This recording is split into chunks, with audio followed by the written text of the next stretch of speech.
நட்புக்குள் தவறுகள் நடக்காது, நட்புக்குள் தன்னலம் இருக்காது, நட்புக்கு ஆண் பெண் தெரியாது. நட்பு என்னும் நூல் எடுத்து பூமியை கட்டி நீ நிறுத்து.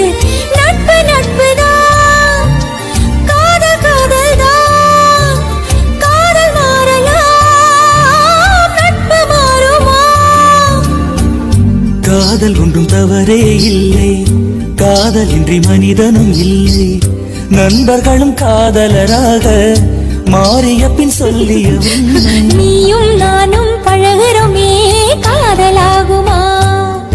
இது ஆயுள் முழுதும்